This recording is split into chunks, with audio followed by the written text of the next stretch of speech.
Imagine this. You're going to have an intimate dinner party, and you've imagined it in your mind, and you've got the candles set up, and you've got the table all laid out, and the beautiful flatware and flowers in the middle, and you have this vision. And part of the vision is that everyone is going to be present with each other and spend the evening talking. And there's a hockey game on.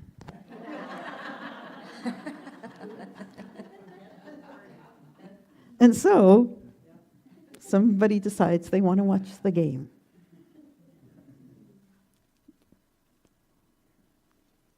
What happens if you're attached to your expectation? How do you handle yourself in a situation where you have imagined everything a certain way and things don't go quite the way you imagine? You ever noticed how often we live in expectation? We have a vision and we're attached to it.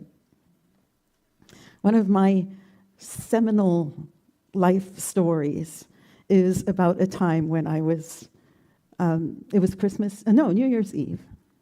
And I wanted to see the fireworks which were going to be at Science World. So Walt and I went and we had dinner at the Keg at Granville Island. And we got chatting to the server because he's interested in astronomy, Walt's interested in astronomy. All of a sudden, it's like 1:45, and you got to walk to get to a place where you can see the fireworks. So we make this mad dash, and midnight happens as we're in the float home grayness, trying to make our way over to see the fireworks. Completely missed them. Completely missed the moment of Happy New Year and should old acquaintance be forgot and all that stuff that you do at the minute of midnight. And I was telling my sister Jill about this the following day. Like, I don't really know what to even make about what happened last night. And she, in her wise way, said, it's because you were attached to a certain vision. What if we didn't mind? What if, having had something happen and reach a place where we're now going to decide what to do at a crossroads? Do we make a fuss? Do we go with the flow? Do we accept what's happened and recognize that it's past? And there's no point in arguing against it because it's finished. What do we do when we're attached to expectation? Think of these as like just everyday expectations that we have. We expect that if we study hard, we're going to get good grades. We expect that if we do good for others, then good will come to us. We expect that if we eat healthy and exercise, that we are going to live long. We expect that our friends will never lie to us, or they will never speak about us behind our backs, that there won't be betrayal at times, that there'll always be a sense of fairness. We expect that our family and friends will always be there for us, and that we might never have to make really challenging decisions that might go against what other people hope for us. Hundreds and thousands of expectations that we sometimes are conscious of and sometimes not as aware of, but that we live with all the time.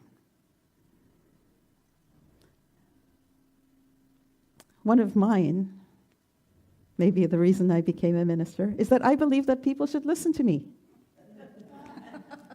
I'm the oldest of 5 children. It's kind of what the oldest of 5 children do, I think.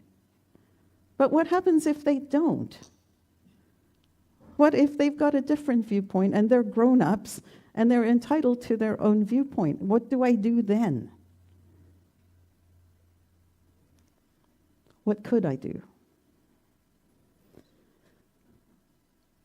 What is likely to happen when an expectation happens? This dinner party, as an example. And then somebody's like, we're going to watch the hockey game, woo! And that whole picture gets mixed up. And you can either go with it or not. The challenge is, how do you do it without getting frustrated and blowing the whole experience for everyone? What do you do when you say something to someone and you absolutely know that this is the right thing for them, but they say no?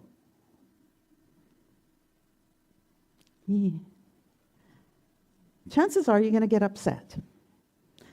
Or chances are that you might be disappointed, or you may decide to cut them out of your life, or you might get angry, or irritated, or impatient, or turn away. You may say something that you regret later.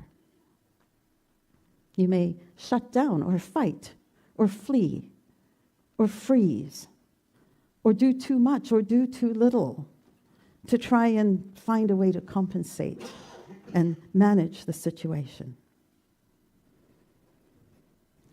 Distance, cut off, tantrum, storming away, divorcing, naming, blaming, shaming.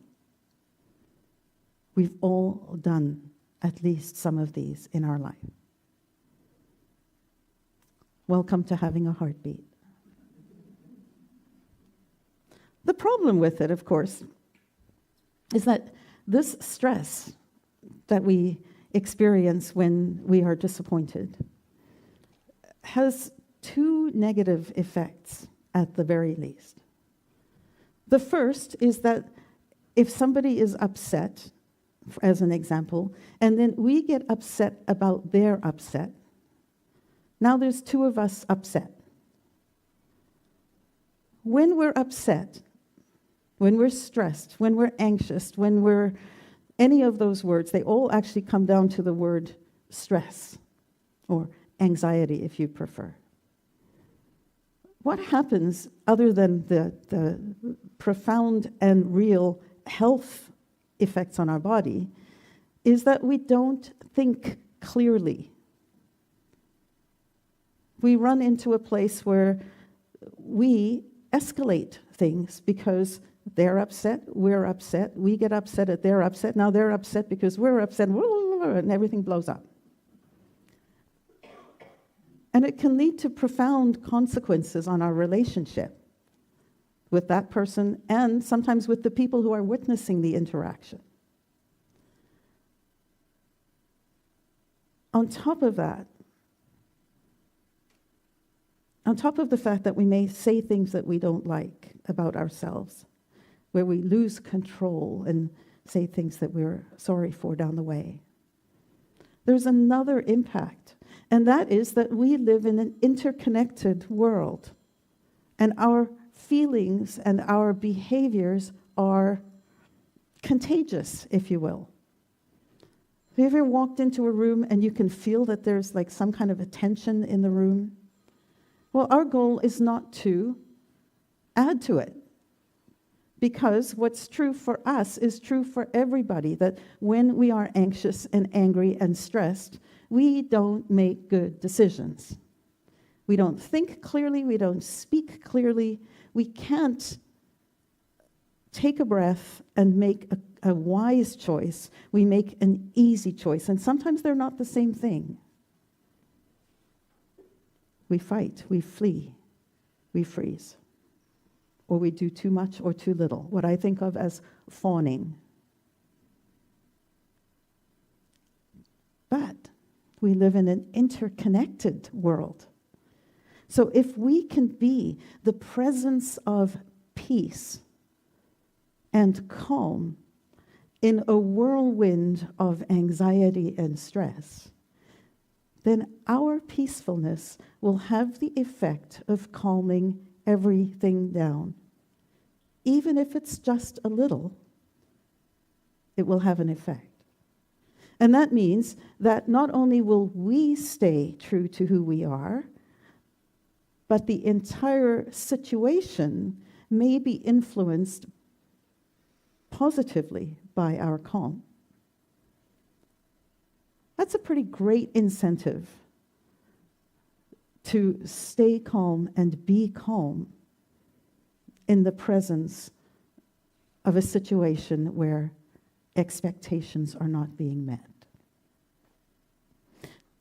Imagine a line near the top of a page. So imagine a piece of paper, and imagine that you draw a line at the top, sideways. That line is expectation.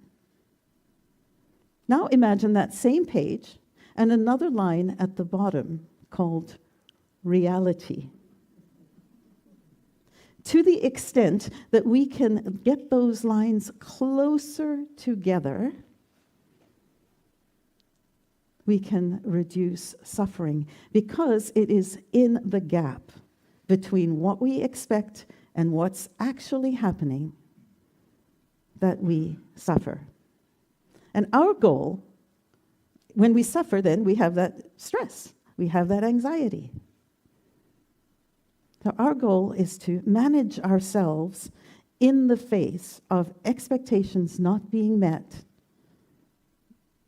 and facing reality on reality's terms, which means taking the word should quite far out of your vocabulary. I once heard Reverend Sandra Campbell said, "We want to be like Buddhist vacuum cleaners, have no attachments." I thought that was cute. To the extent that we can accept reality and accept that circumstances won't always go our way, our suffering, that gap between expectation and reality, our stress will be reduced. When our stress is reduced, our brain will function better, we will function better, and there'll be a sense of power and freedom in how we behave. We will feel more free. Jesus puts it this way in the Sermon on the Mount. He says, a parable. And the parable, I'm not even sure if it's really a parable. I think it is. He says, "Come to terms with your accuser quickly, lest you be taken to the judge and then be thrown into jail." I think what he's talking about is the accuser within us, that part of us that judges the gap. I should have called this talk Mind the Gap. Sorry. Ooh, my mind just went somewhere else. If we can come to terms with the accuser that says that this gap should not be, then we are the ones who are judging. We are the ones that are putting ourselves in a prison of our own making, because we are the ones who are going to be miserable. And when we are miserable and we don't function well, then guess what? Neither will the people around us. If we can come to terms with our accuser, the accuser within us quickly, and we can accept, this is reality, I'm going to meet it right where it is, then we can stay calm. We can make intelligent decisions.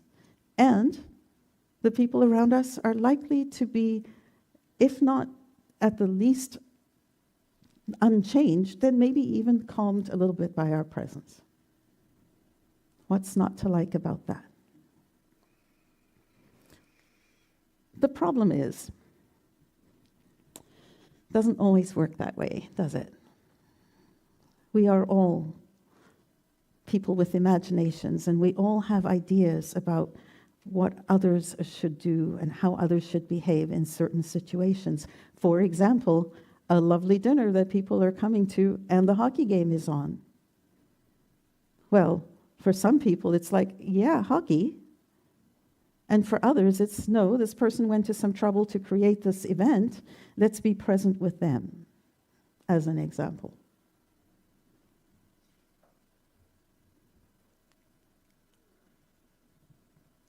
How do we achieve calm in the face of expectation? The first question I suggest you ask is, what if you didn't mind? The teenagers at Unity's youth group have one of their guidelines is the tilapia rule. Go with the flow, like the fish. Albert Einstein is attributed to have said that you cannot solve a problem with the same mind that created it. And Charles Fillmore, the founder of Unity, co-founder of Unity with his wife, Myrtle Fillmore, his favorite Bible passage was, "Do not be conformed to this world, but be transformed by the renewing of your mind." What if you changed your mind? What if instead of conforming to how you think things should be, you could transform by the renewing of your mind? How? Well, I've been listening to an audiobook that explains this in a way that is simple, more simple than I think I've ever heard anyone explain it. Because I would say, just take your time, relax, let them be them, and that is true. This book is called Let Them. Let Them. And it is written by Mel Robbins. But what's interesting is the book is called Let Them, but that's only 50% of the equation that she actually talks about in the book. The other part is, then let me. So I'm going to suggest this idea for you. Imagine that dinner table. What if you let them do the thing that matters to them? They want to watch the hockey game? Turn the hockey game on. If that's what they want to do, those who want to watch the hockey game, go watch the hockey game. What if you didn't mind? What if you didn't mind that they behaved differently than you behave? What if you didn't mind that they don't accept your advice? What if you didn't mind that they want to watch TV while you're having a conversation? What if you didn't mind that you wanted to watch TV while they want to have a conversation?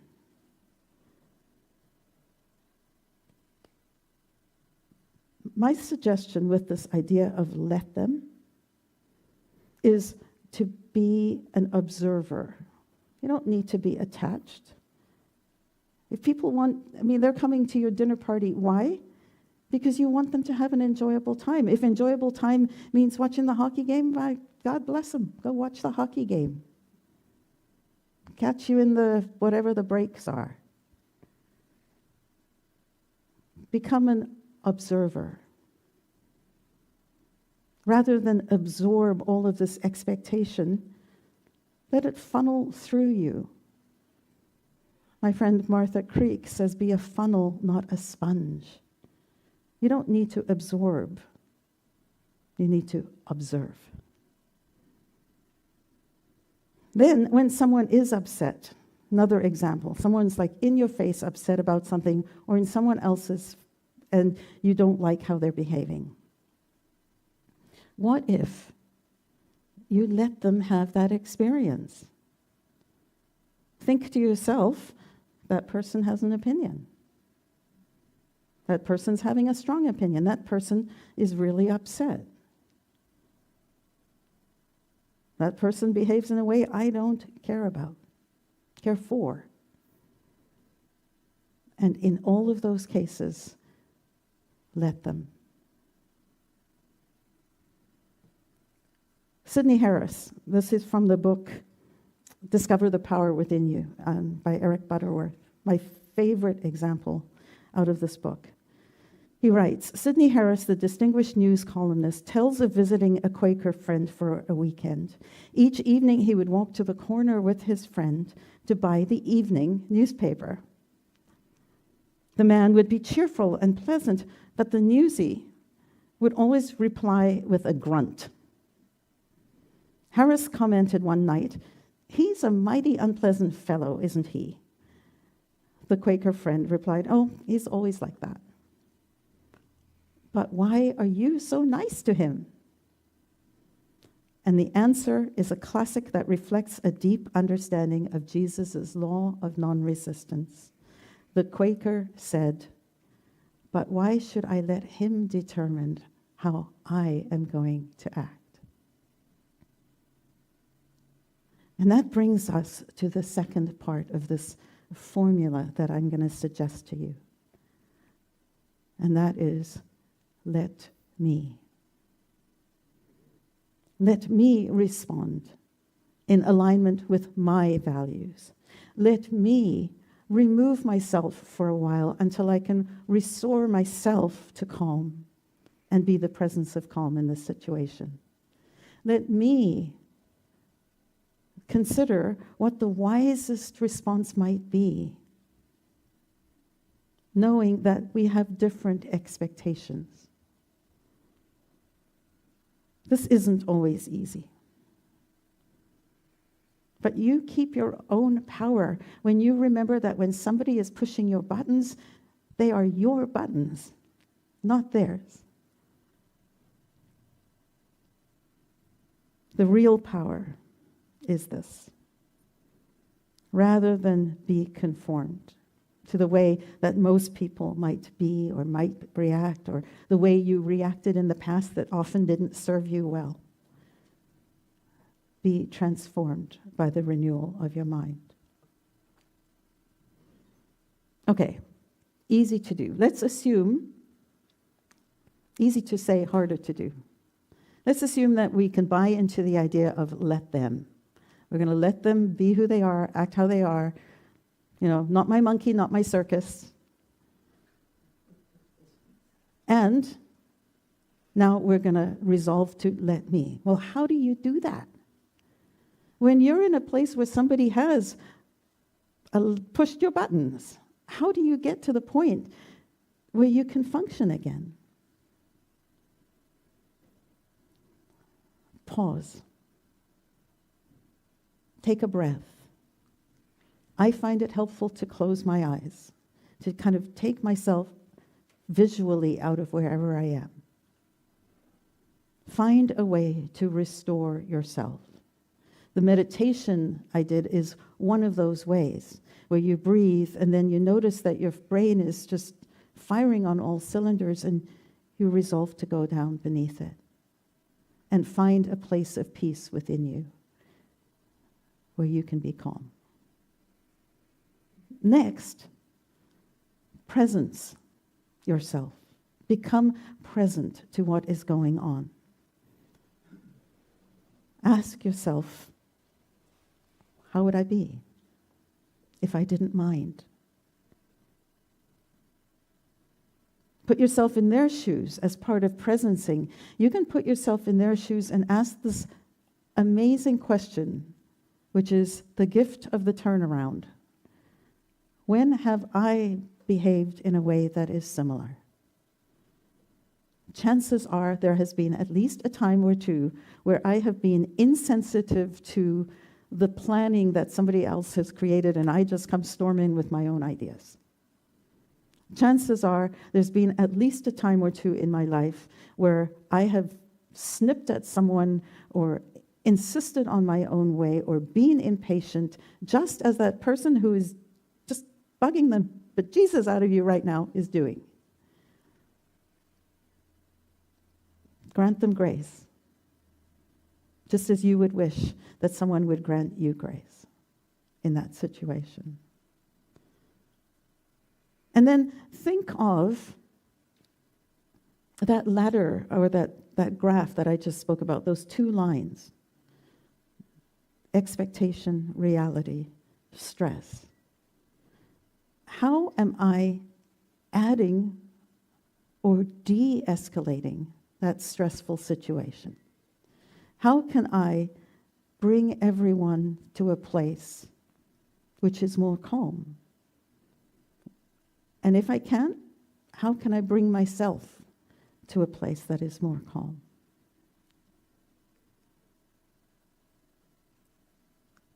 One of the most hard questions here is, how am I adding to this? And be willing to de-escalate. And then proceed, act. It's not to say that we don't have boundaries. It's not to say that there aren't limits on what we will accept or we don't accept.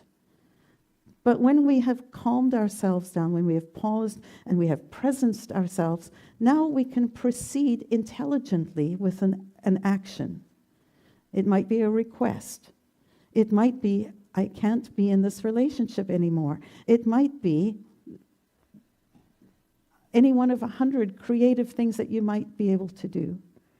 But you're doing it from a place of calm, a place of wisdom, a place of responding rather than reacting.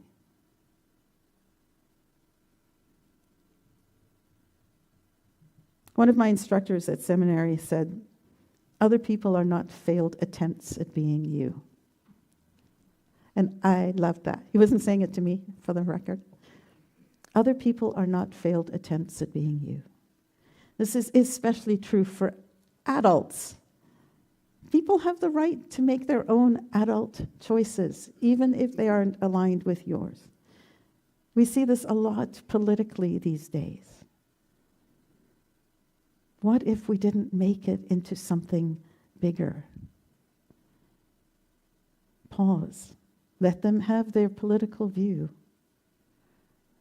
Let me decide how I'm going to be in that. Now, I can hear all of the yeah buts. Yeah, but I shouldn't let him get away with it. Yeah, but she hurt me first. Yeah, but they're idiots for believing whatever it is they believe. Yeah, but I can see how much it's harming them to allow them to continue in this behavior that they're engaged in that is so destructive for them and for the people around. Yeah. And love includes respect. The only person we can change is ourselves. How we choose to respond with grace will make a difference to any situation. We don't have the power to change someone else. And too often we give away our power to a situation and make meaning out of things that need not have meaning. We don't have to get upset because someone is Republican or Democrat or liberal or conservative or NDP or Green. Unless it's something we choose, let them have their choice. And then let us hold on to our power and how we choose to respond.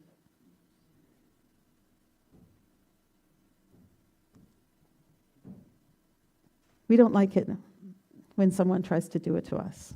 Why would we do it to someone else? The next time somebody says or does something that does not meet your expectation, let them. And then ask yourself the question, what if I didn't mind? Let me show up in alignment with my values. Calm, connected, contented. Some things will go our way, some things won't. So what are we going to do about that? What if you didn't mind? Let them be who they are, and then let me be who I am. Be a Buddhist vacuum cleaner. Have no attachment. Accept the attachment to love. I bless you. Bless you. Thank you, Ronnie.